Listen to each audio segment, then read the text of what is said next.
Muy buenas noches a todos los participantes de nuestra comunidad de Gaceta Laboral. Bienvenidos a un curso de actualización, relaciones sindicales y gestión de conflictos laborales. Exactamente, siendo ya 7 de la noche, en honor de la hora, vamos a dar inicio a este importante evento académico bajo la docencia de la doctora Liané Pineda Abdúa. Ella es abogada por la Pontificia Universidad Católica del Perú, con estudios de gestión y talento humano en la ESAN, con estudios de posgrados en Derecho del Trabajo y de la Seguridad Social, y cursos de negociación en la Universidad del Pacífico. Consultora y expositora en entidades públicas y privadas, se ha desempeñado como abogada asociada en estudios de abogados y en empresas transnacionales como con actividades en salud, energía y construcción civil.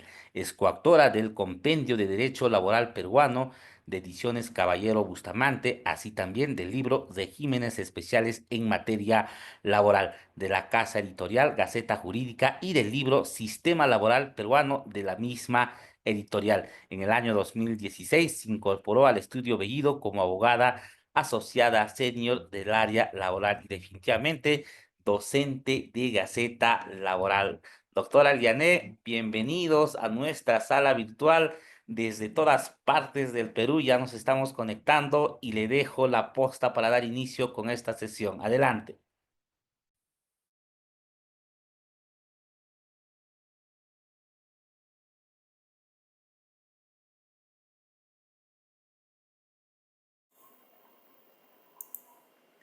Gracias, Nerio, por la presentación y también muy agradecida por invitarme a participar de este curso tan importante y sobre todo de este tema que vamos a hablar el día de hoy en las negociaciones colectivas. En este curso, como dice en la diapositiva, vamos a explorar la base legal, los derechos y el proceso mismo de la negociación colectiva. Para mí va a ser muy importante la participación activa de cada uno de ustedes, pero también que podamos establecer y de repente compartir algunas experiencias para hacer más enriquecedor este curso. Entonces, vamos adelante con las diapositivas. ¿De dónde? Creo que para hablar de derecho colectivo, lo primero que tenemos que hablar es cómo nace el derecho colectivo, ¿no? ¿Cómo es que nace esta protección de este derecho?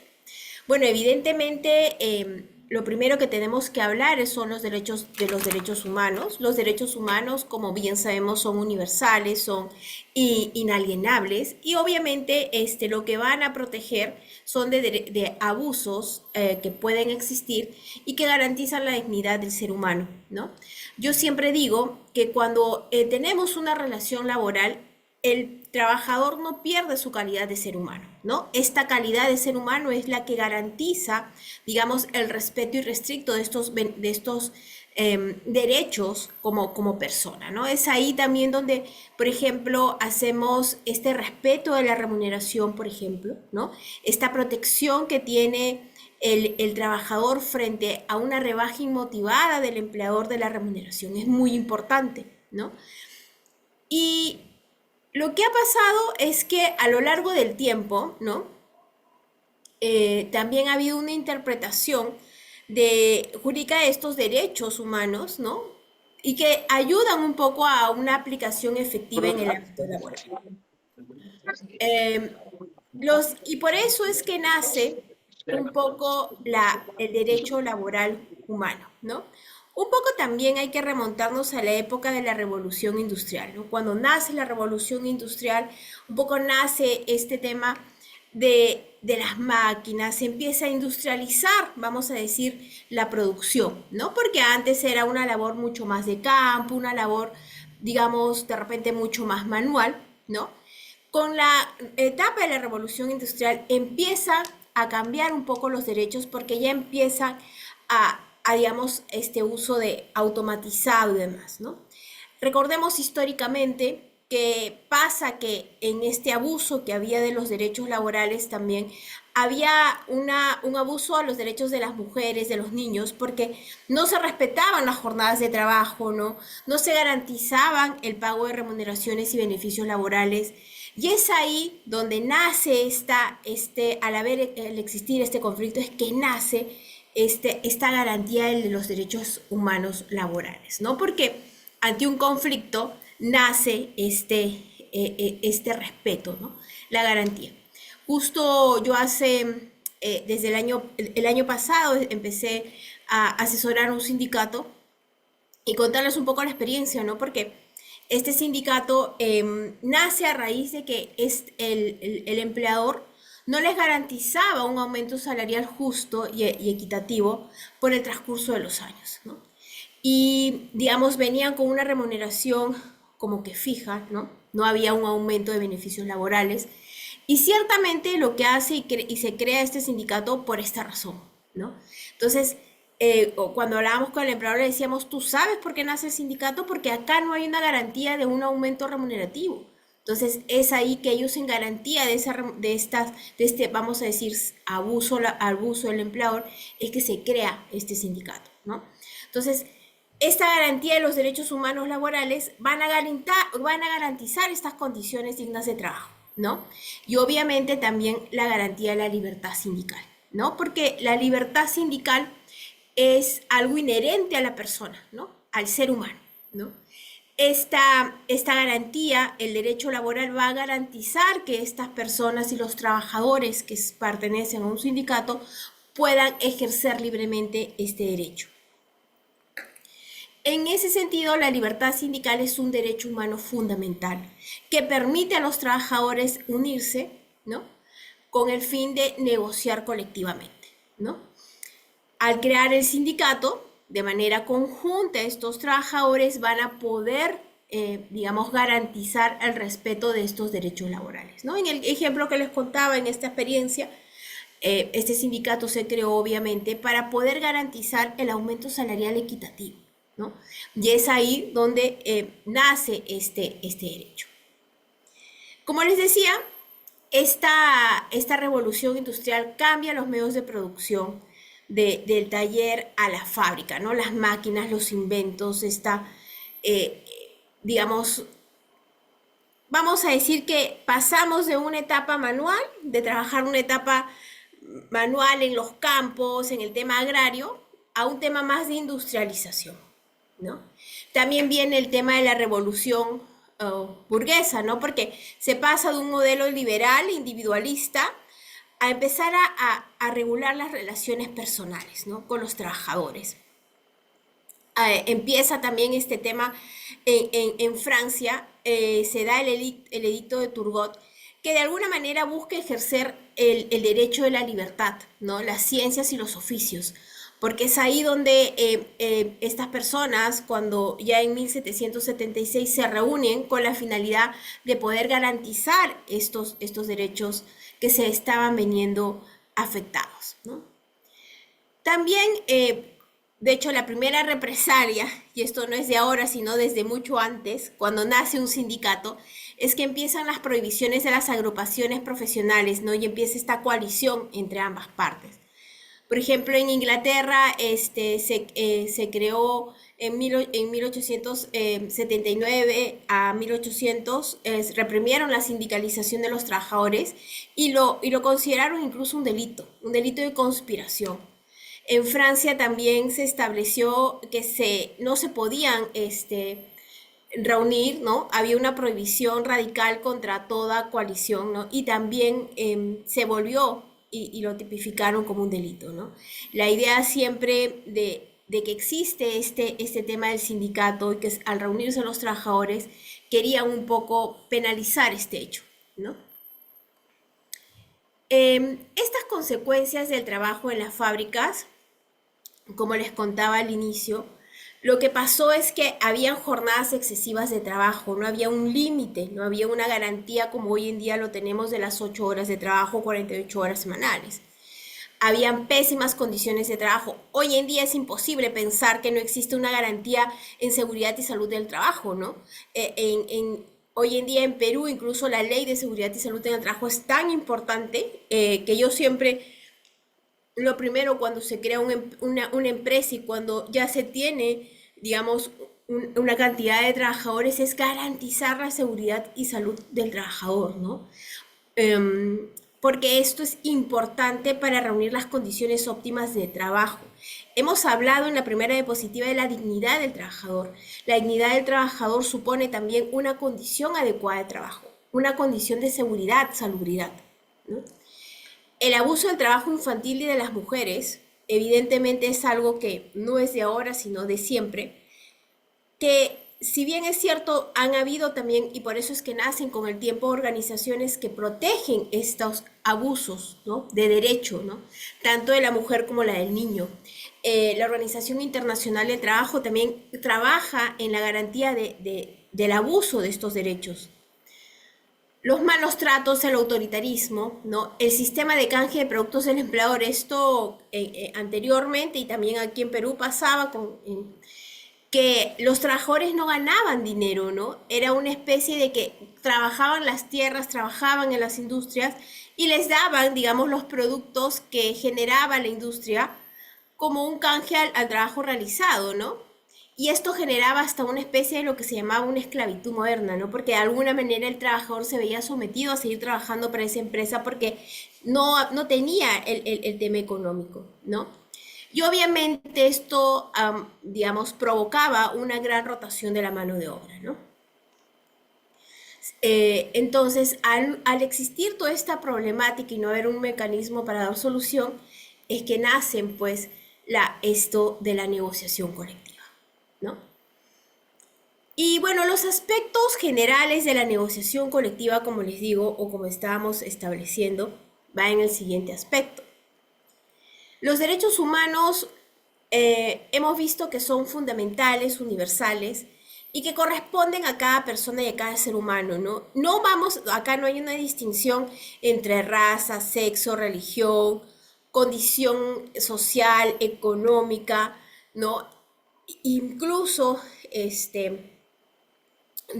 estos derechos son tan inherentes y que son tan especiales y esenciales para el desarrollo y el bienestar de las personas. Como les dije, los derechos humanos tienen un origen en la Declaración Universal de los Derechos Humanos, que nace en 1948 y que fue adoptado por la Asamblea General de las Naciones Unidas, ¿no? Esta Declaración Universal establece 30 artículos que describen los derechos y libertades fundamentales de toda persona, ¿no?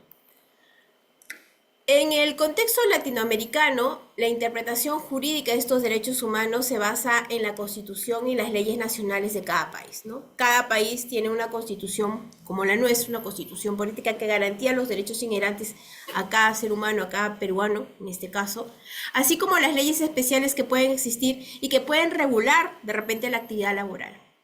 La Convención Americana de Derechos Humanos, el Pacto de San José de Costa Rica, la Declaración Americana de Derechos y Deberes del Hombre, tratados y convenios internacionales ratificados por cada país. Por ejemplo, los convenios, ¿no?, que han sido ratificados por Perú de la Organización Internacional de Trabajo, ¿no?, que garantizan beneficios para los trabajadores en la relación laboral. La garantía del cumplimiento de estos tratados digamos, de la Organización Internacional de Trabajo también nos obligan a nosotros a garantizar los derechos laborales, ¿no? Lamentablemente, si nos remitimos un poco a la historia y a cómo se viene tratando también la negociación colectiva o los derechos colectivos aquí en Perú, normalmente Perú es el que tiene el puntito rojo y siempre está jalado en la garantía de los derechos de la negociación colectiva, ¿no? Siempre tiene este hecho de que llaman la atención respecto a que Perú no cumple con la garantía mínima de los derechos, del cumplimiento de la negociación colectiva y los derechos colectivos, ¿no? Hoy en día las negociaciones colectivas se pueden basar en no hay un cumplimiento de esto, del derecho a negociar de manera pacífica, ¿no? El tema de la huelga, ¿no? Siempre hay esta guerra que existe entre el empleador y el sindicato, ¿no? Entonces, es ahí donde es más, en el sector público también hay esta coalición y esta, digamos, restricción que tienen respecto a negociar en temas económicos, ¿no? Y cuando la garantía de una negociación colectiva o la base de una negociación colectiva o negociar colectivamente está básicamente en los aspectos colectivos, ¿no? Porque si yo voy a negociar es porque quiero una mejora económica, ¿no? Aspectos que de repente la empresa no ha previsto como una condición dentro de la garantía de sus políticas internas, etcétera, y que han tenido que ser previstos por este grupo de personas que es el sindicato, ¿no? Yo siempre digo que normalmente quienes van a garantizar los beneficios y que van a ayudar a una mejor, digamos, relación entre empleador y trabajador van a ser el propio sindicato o los mismos trabajadores, porque son los que en el día a día saben qué es lo que pasa en su lugar de trabajo, ¿no? Son los que van a saber darnos o medir la temperatura de la garantía de estos derechos laborales, ¿no? ¿Qué es lo que está pasando a nivel de producción para que estos beneficios no se vean garantizados? Y en este sentido también están los principios fundamentales. Obviamente la universalidad, porque los derechos humanos son aplicables a toda persona sin distinción alguna. Indivisibilidad, ¿por qué? Porque están interconectados y no pueden separarse. El derecho de la libertad sindical es inherente al derecho, por ejemplo, de la garantía y la dignidad como persona humana. Porque si yo no dejo o no permito que un trabajador pueda hacer una garantía o el uso y el respeto irrestricto de la libertad sindical, estoy afectando su dignidad como persona, porque este trabajador no va a poder ejercer esta libertad de voto, o vamos a decir de voz, frente a un abuso del empleador, ¿no?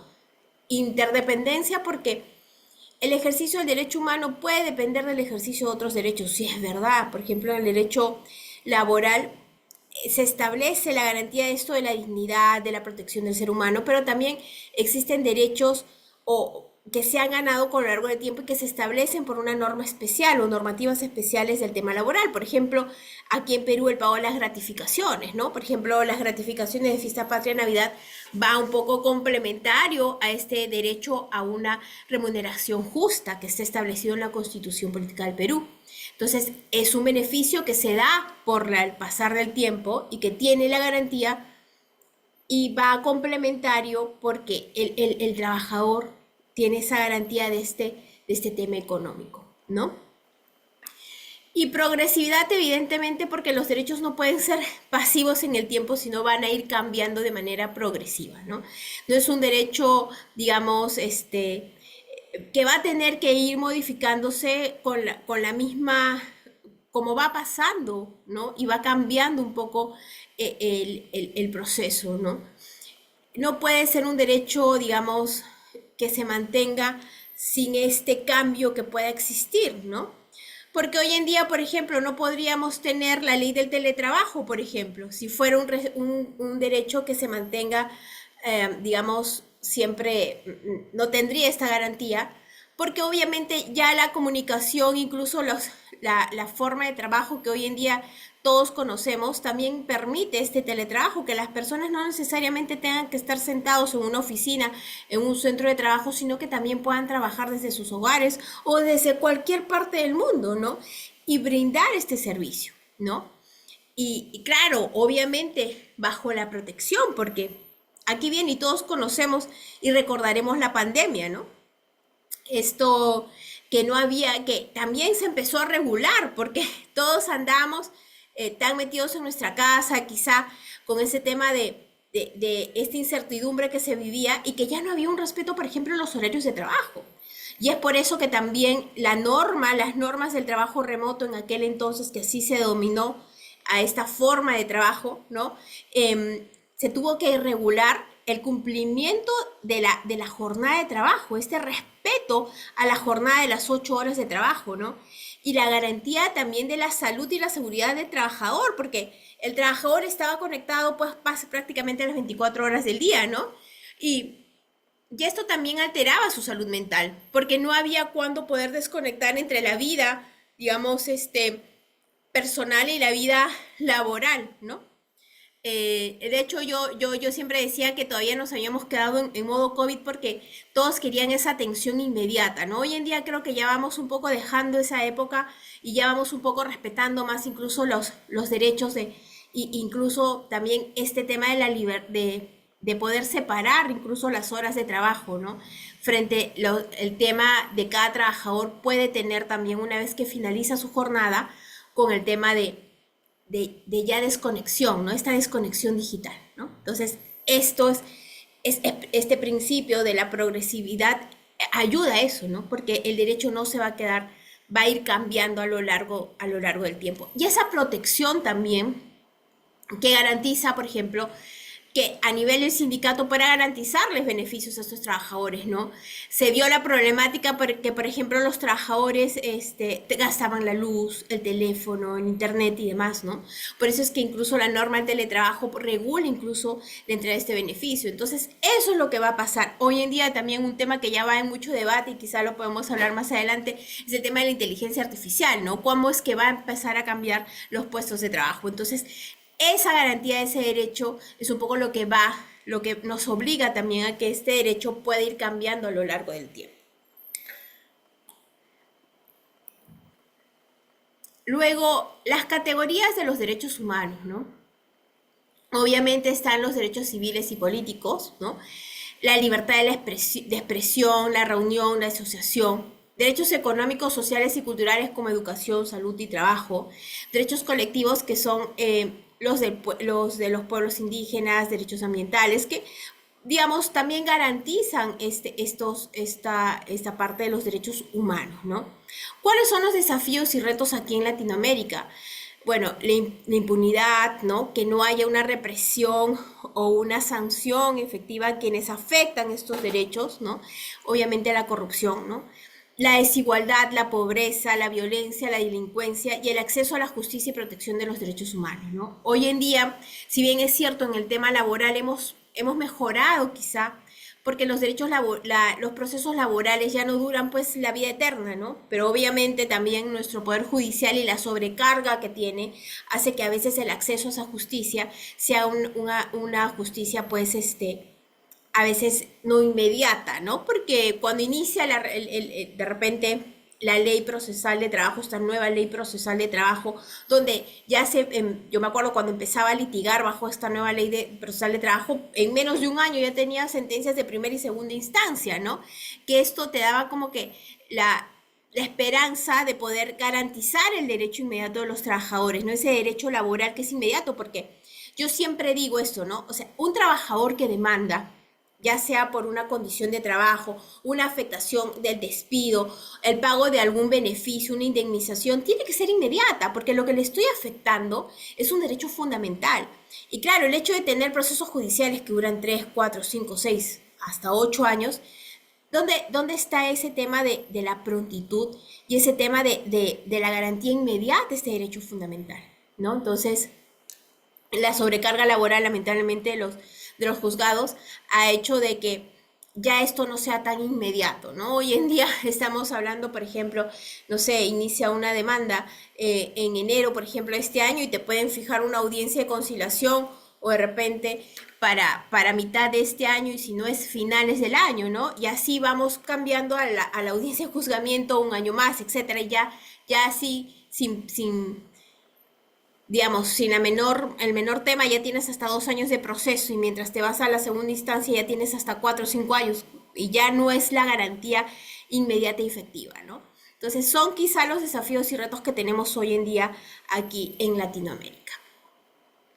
De hecho, ¿qué aspectos son generales también en este tema? Es la concientización de los derechos humanos, ¿no? La formación de líderes y defensores de los derechos humanos es muy importante. El fortalecimiento de las instituciones y mecanismos de protección y la participación activa de la sociedad civil. Siempre digo que la formación de los líderes sindicales y en general de estos aspectos de derecho colectivo ayudan a una negociación colectiva más efectiva, ¿no? Porque estamos hablando en igualdad de condiciones, vamos a decir, porque normalmente el empleador vamos a decir que tiene la capacidad incluso de pagar a mejores, de repente, asesores, etcétera, ¿no? Y el trabajador también cuando hace un pliego de reclamos va a saber en qué garantía y bajo qué términos está pidiendo ese beneficio. Estoy pidiéndolo dentro del parámetro establecido en la ley, en la norma, ¿no? Y esto garantiza que la negociación sea más efectiva, ¿no? Y de hecho, saber que el trabajador hoy ese conocimiento de los derechos humanos, ¿no? Este conocimiento de esta protección que tienen, ¿no? Garantiza que puedan darle mayor importancia, ¿no? Los derechos humanos laborales son aquellos que protegen la dignidad y los intereses de los trabajadores en el ámbito laboral, ¿no? Estos, como dijimos, están reconocidos por la Declaración Universal de los Derechos Humanos y los convenios de la Organización Internacional de Trabajo y la Convención Americana de los Derechos Humanos, ¿no? Van a regular los aspectos de esta relación que existe entre el empleador y el trabajador, ¿no? Yo siempre digo, cuando existe un contrato de trabajo, definitivamente estamos bajo un ámbito civil en primer lugar porque hay un contrato de por medio, hay un documento que se suscribe por ambas partes, empleador y trabajador, pero que eso no hace que el trabajador pierda o disminuya sus beneficios, ¿no? Inherentes a él como persona humana. Yo no puedo renunciar a mi derecho, por ejemplo, inherente a la libertad de religión, por ejemplo, por firmar un contrato de trabajo, a mi libertad de una remuneración justa y digna, ¿no? Por firmar este contrato de trabajo. Entonces, esto ayuda a la regular esa relación que puede existir, ¿no? Y un poco a disminuir quizá este poder de dirección de los empleadores que nacen, pues con lo que hemos hablado hace un momento, un poco de historia, con la revolución industrial y demás, ese poder de coerción que puede existir del empleador hacia el trabajador, ¿no? De alguna manera ayuda a poner en igualdad de condiciones a ambas partes. Y bueno, los derechos humanos laborales se refieren a la libertad de asociación y sindicalización, evidentemente, la protección contra la explotación y el abuso, ¿no? La regulación de la jornada máxima de trabajo, ¿no? Este abuso del empleador a, a, a no afectar la dignidad de la persona con jornadas excesivas de trabajo. La igualdad de oportunidades y de trato. Evidentemente acá nace, por ejemplo, si hoy en día lo pasamos a nuestras normas vigentes y actuales, por ejemplo, la equidad salarial, ¿no? Esta igualdad salarial que tiene que existir entre hombres y mujeres, ¿no? Recordemos, estamos hablando de una igualdad de derechos. Todos somos iguales ante la ley. Entonces es ahí donde también, por ejemplo, nace esta garantía de la equidad salarial, ¿no? Y equidad salarial porque, bueno, lamentablemente aquí en Perú se hicieron informes y varios, digamos, estudios de mercado donde puestos de igual jerarquía entre hombre y mujer, los hombres eran mejor remunerados que las mujeres, ¿no? Entonces, esta igualdad de oportunidad y de trato en ambos aspectos, seguridad y salud en el trabajo, ¿no? Como yo les decía, hoy en día es imposible no pensar en este aspecto, ¿no? Si hablamos un poco de historia, también el tema de seguridad y salud en el trabajo, medio Perú se tuvo que obligado a garantizar este tema de la seguridad y salud en el trabajo porque recordemos que se empezaron a firmar los tratados de libre comercio y los tratados de libre comercio lo que exigían era de que nuestro país tenga que garantizar beneficios y ciertos derechos. Y lamentablemente Perú estaba jalado en este aspecto, ¿no? Porque teníamos hasta eso entonces un reglamento de seguridad y salud en el trabajo, pero no había una ley, cosas que solamente suceden en Perú, ¿no? Y y esta ley, pues, lamentablemente no garantizaba o recogía todos los derechos o obligaciones que hoy en día conocemos en este aspecto, ¿no?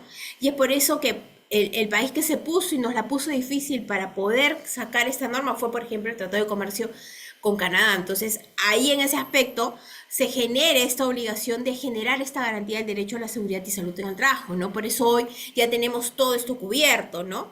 Y tal es así que es un tema tan importante que cuando existe un accidente de trabajo o, por ejemplo, también, como saben inmediatamente ya es una fin, ¿no? El ente del Estado ya tiene que garantizar la protección de este beneficio, ¿no? Y lo que más teme el empleador obviamente es el tema a la multa, ¿no? Entonces, siendo la multa y es un tema tan importante, es que se genera pues este tema del respeto a este punto. Justa remuneración y condiciones de trabajo, ¿no? Evidentemente, ¿no? Porque es decir, incluso hoy en día, si bien es cierto, la remuneración mínima vital se ha incrementado en un porcentaje más, pero también que esa remuneración sea acorde al mercado, ¿no? Que sea una remuneración proporcional al trabajo que se realiza, ¿no? y que estas condiciones de trabajo sean también de acuerdo a la prestación de servicio que el trabajador realiza, ¿no? Evidentemente, si es por ejemplo, una condición de trabajo a veces, y depende del lugar de trabajo, puede ser el aire acondicionado en época de verano, porque eso garantiza que el trabajador pueda laborar de manera, digamos, digna también, usando ese término, porque exponer a altas temperaturas a una persona puede afectar incluso también, digamos, el libre desenvolvimiento y el desempeño adecuado de una persona, ¿no? Entonces, son condiciones que se van a tener que garantizar en este aspecto. La protección contra el despido arbitrario, evidentemente, ¿no? Eh, Aquí en Perú sí tenemos protegido este tema y yo siempre, ahí hay un tema de controversia que siempre tengo cuando veo en el tema de asesoría, es porque la mayoría de empresas aquí en Perú tiene una premisa, ¿no? El tema de los contratos sujetos a modalidad. Dicen, bueno, sí, yo hago contrato por 3 meses, por 4 meses, y siempre es como que la costumbre de la empresa, ¿no? Y siempre que vienen a mí con este aspecto, yo siempre digo, bueno, aquí hay que tener en consideración lo siguiente. Los contratos sujetos a modalidad son como que lo que sale, si tú tienes cómo garantizarlo y expresarlo y motivarlo, úsalo de manera adecuada, ¿no? Pero si no, lamentablemente, como está establecida la norma, tienes que considerar que es un trabajo indeterminado, porque la regla aquí en Perú es que el trabajador tiene un contrato indeterminado. Esa es la regla. De manera excepcional, cuando tenemos una fundamentación para usar los contratos sujetos a modalidad, los usamos, ¿no? Y lamentablemente, pues lo que se ha hecho hoy en día aquí en Perú en usos y costumbres es los contratos sujetos a modalidad, que la mayoría de los contratos a veces están desnaturalizados y usan la cláusula resolutoria para finalizar vínculos laborales, ¿no? Ya, y claro, ahí viene el tema de la protección, porque la garantía da la protección a ese despido, ¿no? Entonces, claro, hoy en día la norma incluso establece como una sanción al empleador el pago de la indemnización. Pero bueno, son temas que van saliendo en el tema de la garantía, ¿no? El derecho a la negociación colectiva, obviamente, ¿no? Ya al verse afectado, quizá la entrega de todos estos derechos como o la garantía de la asociación, la explotación de trabajo, salud y trabajo, obviamente se van a tener que reunir estos trabajadores para garantizarle estos derechos. Y al reunirse, obviamente voy a tener que permitir como empleador que este trabajador venga conmigo, empleador, a negociar esa garantía de que pueda hablar con el empleador y negociar en estos aspectos, ¿no? Poder garantizar este hecho de poder expresar libremente estos abusos, ¿no? La libertad sindical es un derecho de los trabajadores a qué. ¿Qué significa esta libertad sindical como derecho humano? Formar y afiliarse a sindicatos, ¿no? Un trabajador puede ser parte de varios sindicatos, sí, evidentemente, si tiene varias relaciones laborales y también dependiendo, porque hay formas de garantía y cómo se van creando los sindicatos, sí puede ser, porque puede ser de un sindicato de empresa o también de un sindicato de oficio. Entonces, a formar y afiliarse a diversos sindicatos, participar en las actividades sindicales, ¿no? Las reuniones sindicales, de repente capacitaciones, etcétera, ¿no? Negociar colectivamente con el empleador y proteger sus intereses y derechos, ¿no? De hecho, la negociación colectiva con los empleadores garantiza este tema de la protección del derecho laboral que se puede ver visto afectado, ¿no? ¿Cuáles son los instrumentos internacionales que tenemos y que aquí en Perú se van a respetar en este aspecto? Por ejemplo, el Convenio 87 de la libertad sindical y la protección del derecho de la sindicación, el Convenio 98 sobre el derecho de la sindicación y la negociación colectiva y la Declaración Universal de los Derechos Humanos, ¿no? La Convención Americana de los Derechos Humanos. ¿Cuáles son los principios fundamentales de esta negociación colectiva? La autonomía sindical. No puede haber una injerencia del empleador hacia el sindicato porque estamos afectando este derecho a la libertad sindical. No interferencia también del Estado, ¿no? Ni del Estado ni del empleador. El Estado no puede entrar a afectar este derecho a la negociación, a la sindicalización. Por eso no podría crear normas que no puedan permitir la negociación colectiva de los trabajadores, ¿no? La protección contra la discriminación y el derecho obviamente a huelga, ¿no? Porque es la única forma de presionar al empleador para poder llegar al ver afectado un derecho. Retos y desafíos que hoy en día podemos tener en este aspecto, definitivamente la resistencia de los empleadores a, a la creación de un sindicato, ¿no? La mayoría de los empleadores, si vemos este tema, la mayoría de los empleadores, cada vez que nace un sindicato es como que nació el demonio, ¿no? Es qué puedo hacer para poder disminuir o quedarme con el sindicato, ¿no? De hecho, yo digo que es muy difícil una vez que un sindicato se crea, que un sindicato pueda ser eliminado de plano, ¿no? De hecho, la mayoría de los empleadores creo que mal piensan que el hecho de generar que el sindicato se quede con menos de 20 afiliados ya hace que ese sindicato se quede automáticamente, pues, digamos, como que destruyen al sindicato, cosa que es falsa, porque tendrían que buscar a través del Poder Judicial que se deje de digamos, que se anule esa inscripción como sindicato, ¿no? Y de hecho el sindicato siempre va a luchar por tener por lo menos 20 afiliados y mantenerse en el tiempo, ¿no? Entonces, ese es el tema con el empleador, lamentablemente aquí en Perú, ¿no? Que es un desafío permanente, ¿no?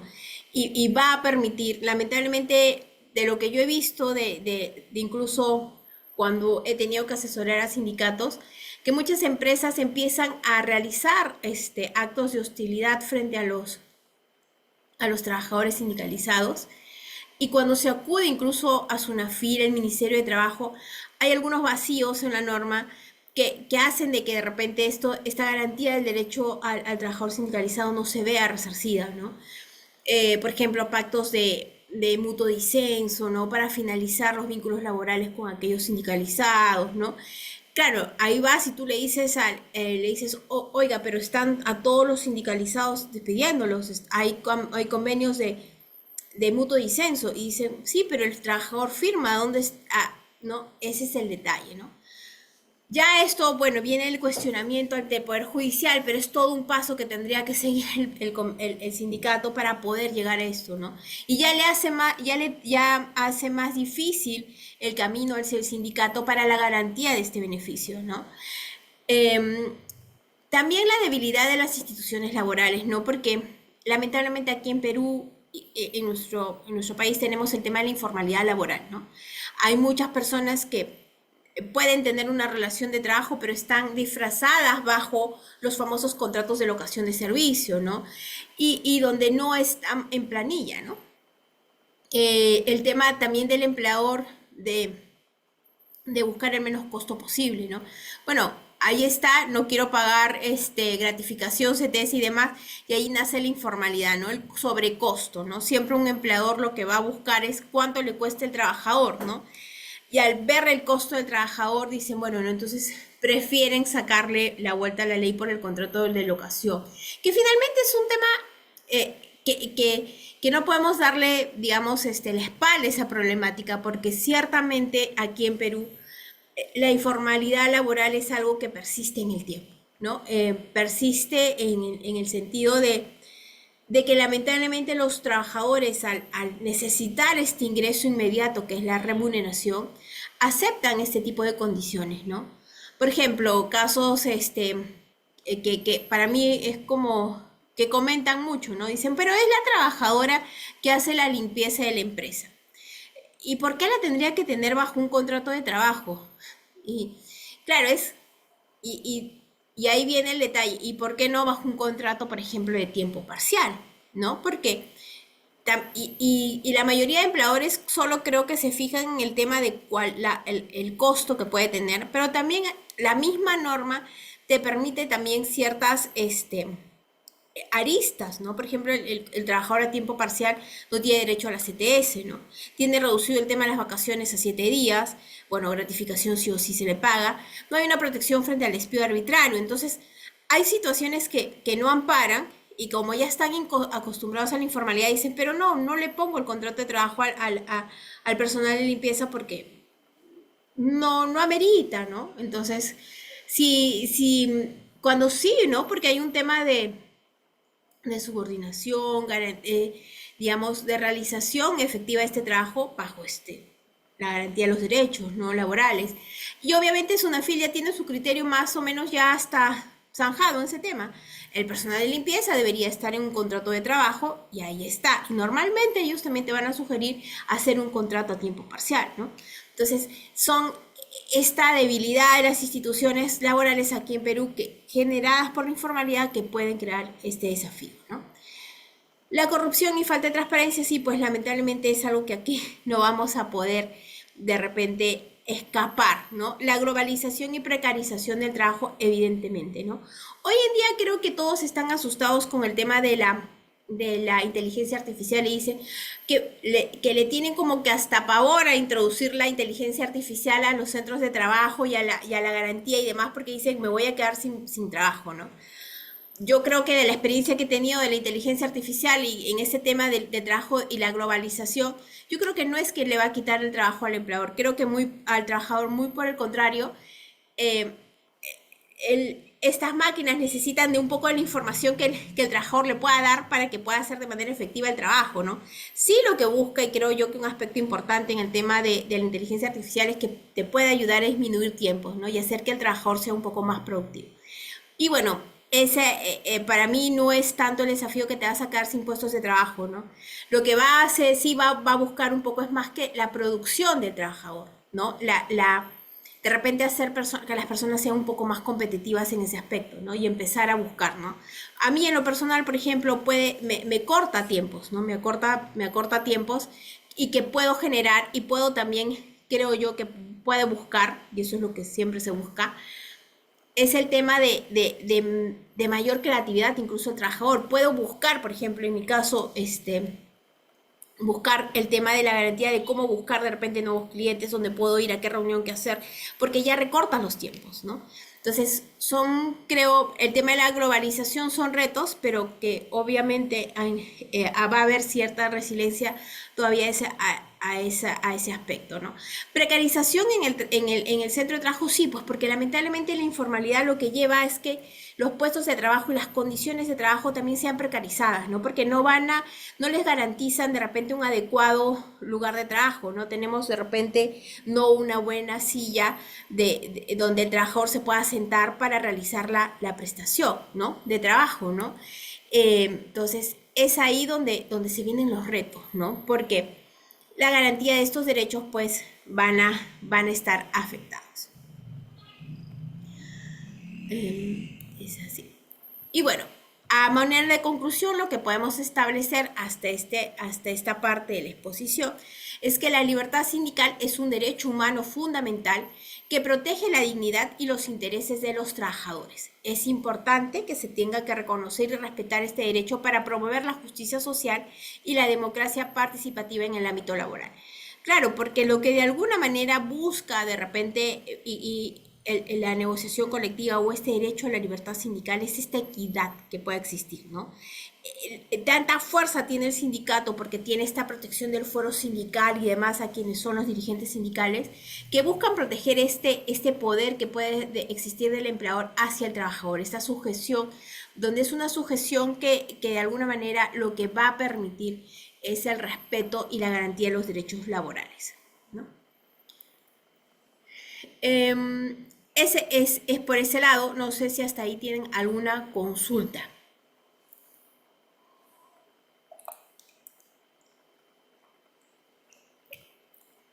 Entonces, en los aspectos generales de la negociación colectiva, como hemos dicho, bueno, ya están los derechos humanos, que son universales e inalienables, protegen a las personas de los abusos y garantizan su dignidad. Virginia, a ver, coméntanos.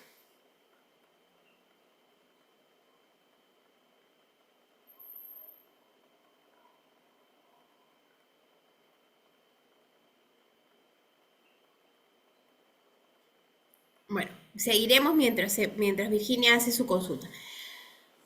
Y Aquí habíamos dicho ya también que era un derecho humano y fundamental para la aplicación efectiva en el ámbito laboral. Los derechos laborales también garantizan las condiciones dignas de trabajo, incluyendo el de la dignidad laboral. Ahora vamos a ver también este concepto de la libertad sindical. Vamos a hablar ya de este aspecto de la libertad sindical propiamente.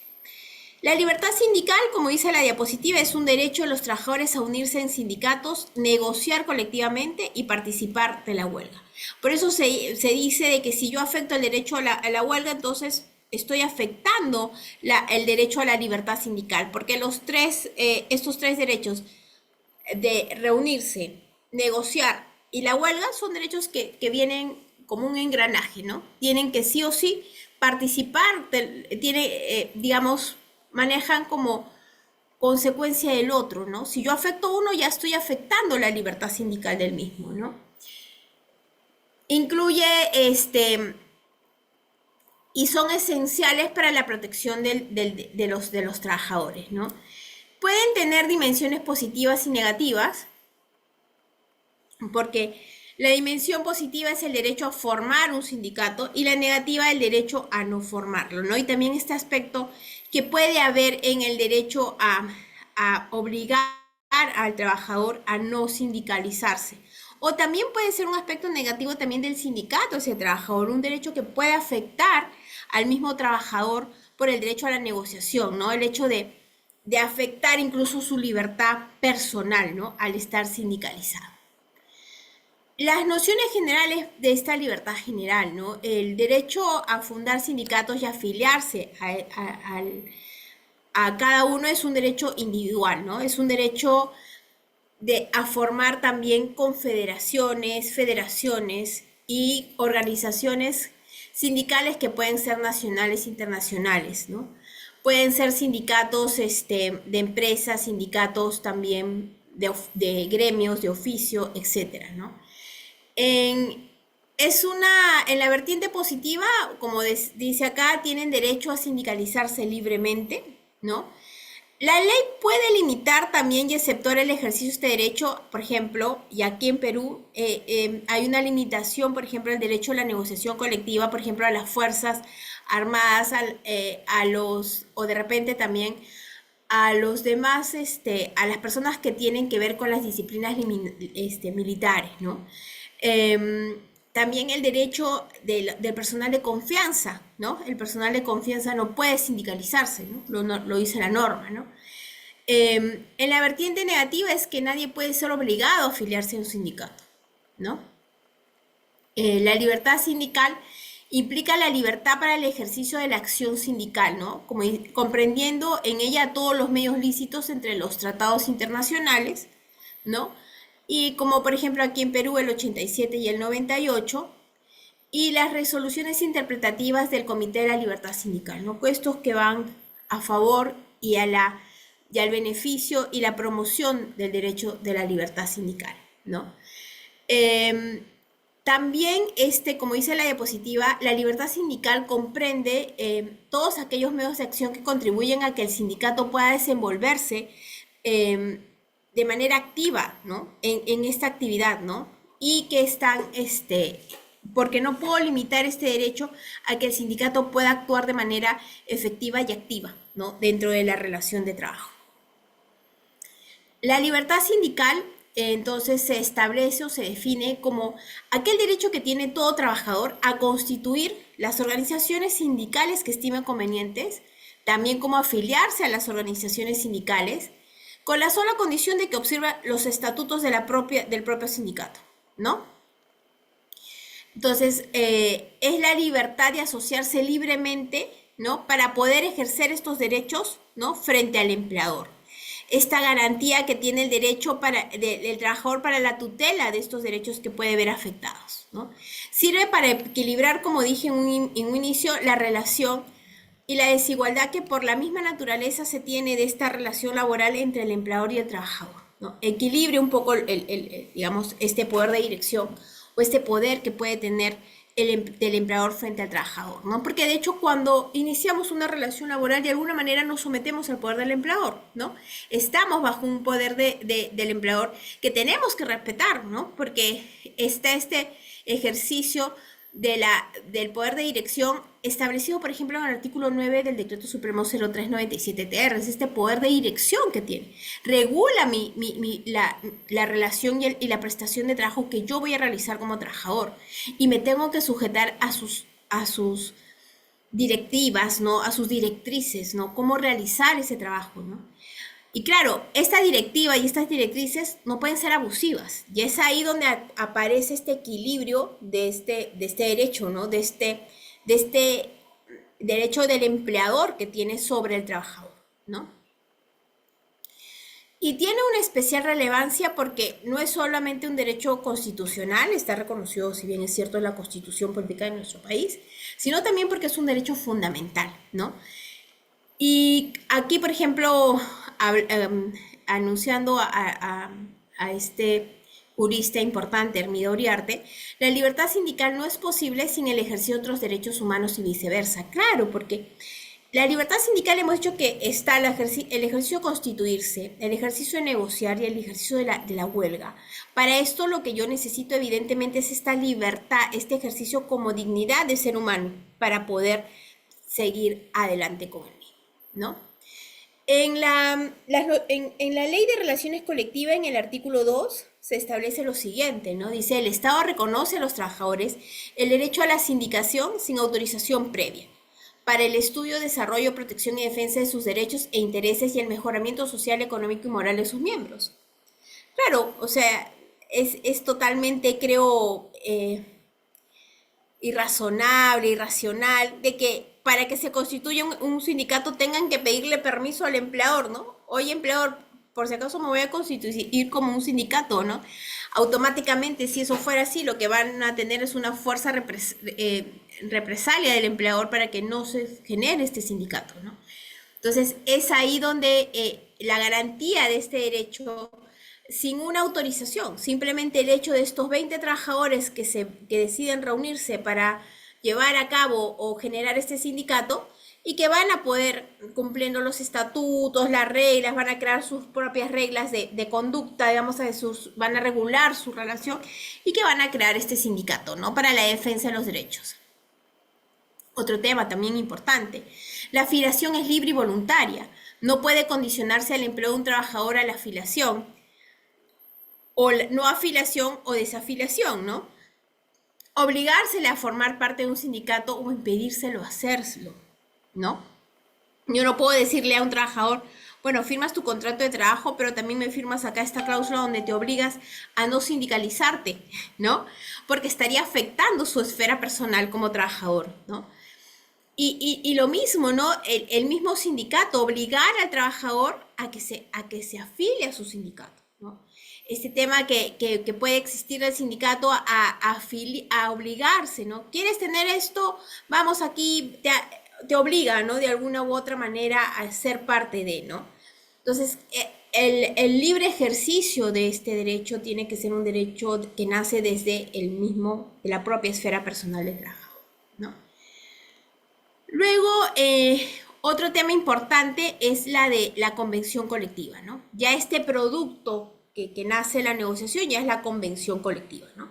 Es como el producto final de la negociación. La convención colectiva es el acuerdo destinado a regular las remuneraciones, las condiciones de trabajo y productividad y demás, concernientes a las relaciones entre trabajadores y empleadores, celebrado de una parte por una o varias organizaciones sindicales o de trabajadores o en ausencia de estas por representantes de los trabajadores interesados, expresamente elegidos y autorizados, y de la otra por un empleador, un grupo de empleadores o varias organizaciones de empleadores. Solo están obligadas a negociar colectivamente las empresas que hubieran podido cumplir por lo menos con un año de funcionamiento. Entonces, acá creo que es importante, ya la convención colectiva estamos hablando de ese producto, esa norma, ¿no? A mí cuando tengo justo en la tarde hacía el proyecto de un convenio colectivo que ya se ha cerrado la negociación y ya vamos a firmar el convenio, Y yo digo que es importante, o sea, me encanta porque digo, es generar una norma, es como una base, ¿no? Es una ley que va a regular una relación laboral, porque ya estoy poniendo las reglas de juego. Porque en esta negociación colectiva, como bien dice, vamos a regular las remuneraciones. De repente ese convenio colectivo habla de un aumento salarial, habla de la entrega de las condiciones de trabajo, por ejemplo, entrega de algún uniforme, de repente alguna condición, de repente en algún beneficio adicional que la empresa no establece, ¿no? Que no regula de repente, ¿no? Y que bueno, pues como sindicato he visto a bien negociar como empleador, ¿no? Y claro, puede ser que de repente también el hecho de que no llegues a un sindicato, pero también de repente una representación de trabajadores que se reúnen para el beneficio de esto, ¿no? De este convenio, ¿no? Y bueno, por eso pueden ser también por varias organizaciones sindicales. Por ejemplo, uno de los sindicatos que tiene mucha fuerza aquí en Perú es el sindicato de construcción civil, ¿no? Este sindicato de construcción civil hace de que todos los trabajadores a nivel nacional se regulen bajo los aspectos de esa convención colectiva. Todo lo que se regula bajo su convenio colectivo se hace efectivo para todas las empresas de construcción civil. Toda empresa de construcción civil que quiere, digamos, que tiene que respetar lo regulado por esta convención colectiva, ¿no? Entonces es una organización sindical con tanta fuerza que obviamente genera vínculos y digamos obligaciones para todas las empresas de ese rubro. Otro tema importante, por ejemplo, que es la huelga, ¿no? La huelga es la suspensión de trabajo que tiene que ser acordada mayoritariamente entre los trabajadores de manera voluntaria y pacífica. Esta medida se hace efectiva con el abandono del centro de trabajo, ¿no? Es el abandonar su puesto de trabajo de acuerdo a lo que está establecido en la norma, ¿no? Es la suspensión colectiva del trabajo acordada mayoritariamente y realizada en forma voluntaria por los trabajadores abandonando su centro de trabajo. El ejercicio se regula por las normas, ¿no? Otro tema importante mencionar es que la libertad sindical se entiende, como dice la diapositiva, la piedra angular y la base sobre la cual se ejercen los derechos de la negociación y la huelga, ¿no? Hermida Uriarte nuevamente aquí dice, la libertad sindical no es uno más de los derechos humanos o fundamentales, sino que es el prerequisito a una condición de posesión y ejercicio de otros derechos.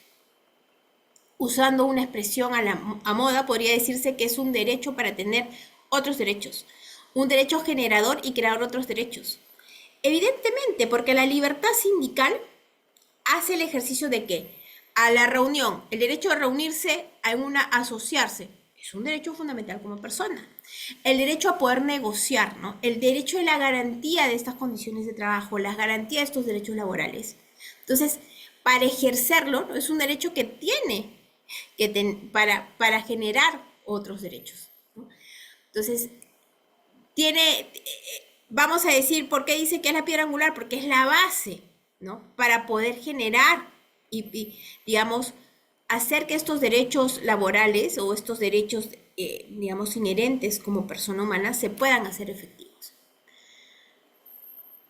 El carácter fundamental de la negociación colectiva ha sido reconocido por el Tribunal Constitucional en esta parte, ¿no? Ya vemos, y se las leo un poco para comentar la misma, ¿no? Dice, habiéndose comprobado que Salud indebidamente se negaba a reconocer la personería jurídica del demandante como sindicato, resulta evidente que tampoco se le permitió el ejercicio de sus derechos de negociación colectiva y huelga, ¿no? Claro, si no quiero reconocer que existe un sindicato, ¿a qué otro derecho estoy afectando? La negociación. El hecho que yo diga, oye, para mí no existe ese sindicato, entonces le estoy evitando ese derecho a la negociación colectiva, a poder negociar, ¿no? A poder presentarme un pliego de reclamos, ¿no? Estoy también afectándole su derecho a huelga, porque si yo no me puede presentar un pliego de reclamos, entonces también le afecto su derecho de huelga propiamente, ¿no? Y acá dice, ¿no? Ello se encuentra regulado en el informe tal, ¿no? En el que señala que el sindicato demandante no se encuentra legalmente facultado a interponer pliego de reclamos destinados al inicio de una negociación colectiva. Por dicha razón, también corresponde concluir que Salud ha vulnerado los derechos de negociación colectiva y huelga, ya que a pesar de que la personería jurídica del sindicato demandante se encontraba reconocérsela, impidiéndose el ejercicio de sus derechos de negociación colectiva y huelga, por lo que la presente demanda debe ser estimativa. ¿No? Entonces, que un empleador no quiera reconocerle esa garantía de la presentación de pliegos, digo, mira, tú no me presentas el convenio colectivo, ya estoy afectando el derecho a estos trabajadores. Nerio, no sé si me ayudas porque vi que una persona quería participar y ahora también Ramiro ha levantado la mano. Ya, reactivé los micrófonos, doctora. Solicitamos que las preguntas sean cortas, concisas, para poder avanzar con el temario. Adelante, doctora. Sí, buenas noches, doctora Pineda. Le saluda Ramiro Gallo. Dentro de la negociación del sector estatal a 31.188, si es Ujú. que el empleador firma el acta de convenio, ¿no? O firma el convenio prácticamente, ya no el proyecto, cuando se ha terminado la negociación, y no se cumple ello, el sindicato o, o la agrupación o la alianza que haya representado en esa negociación puede tener el derecho de poder eso llevarlo al Poder Judicial y reclamarlo porque ha habido incumplimiento de la parte empleadora que no ha cumplido con ese convenio colectivo firmado. Claro, porque es una afectación a la libertad sindical, señor Ramiro. Porque el incumplimiento de un convenio colectivo, el incumplimiento de un convenio colectivo afecta esta negociación, ¿no? O sea, si ya firmaste más el convenio colectivo y de pronto como empleador lo incumples porque no cumples las garantías de lo que dice esa negociación, estoy afectando la libertad sindical. Y esto se puede no solamente a través del Poder Judicial, sino también de SUNAFIL. Hay una afectación a la libertad sindical. Y ahí lo que debería garantizar SUNAFIL es la garantía de este derecho a garantizar que ese convenio colectivo se cumpla, ¿no?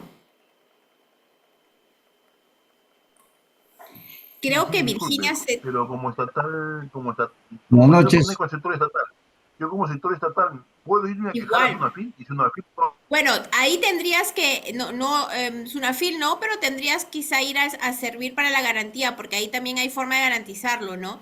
Y sí, hay aspectos de SUNAFIL donde pueden garantizar en el sector público, ¿no? Si no hay otra oportunidad, te toca ver el tema digamos, ante el Poder Judicial, pero yo agotaría la vía administrativa en el tema de servir incluso, ¿no?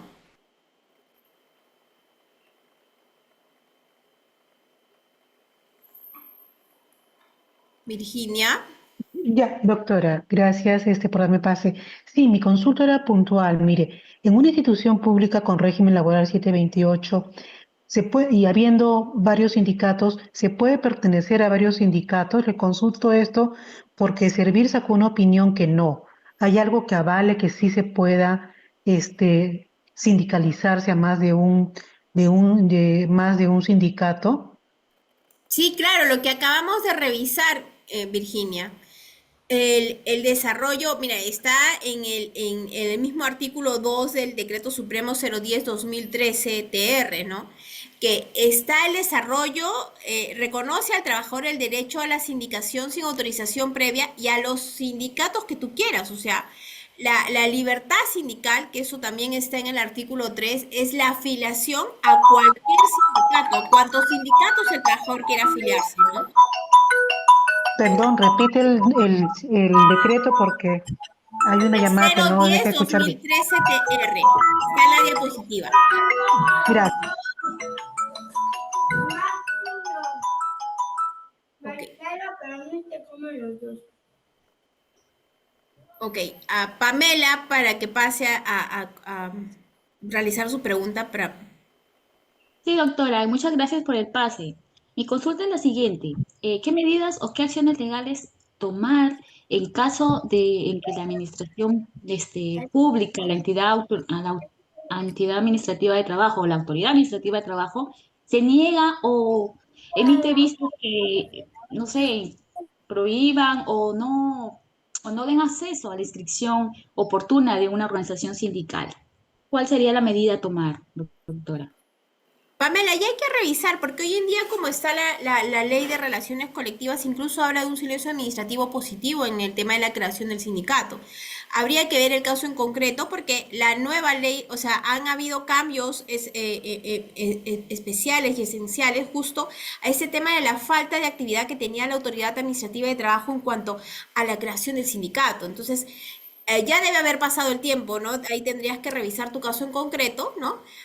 Con lo que establece la norma, porque yo considero que ya debería, por el pasar del tiempo, incluso silencio administrativo positivo y la creación del sindicato. Lo dice la ley en este cambio normativo que existe. Lo vamos a ir viendo en las próximas sesiones, donde se va a hablar de este tema en específico, ¿no? Pero sí, o sea, ya la norma te garantiza eso. El cambio normativo del Decreto Supremo 010-2013 TR, que es la Ley de Relaciones Colectivas, casualmente han parado esos casos, ¿no?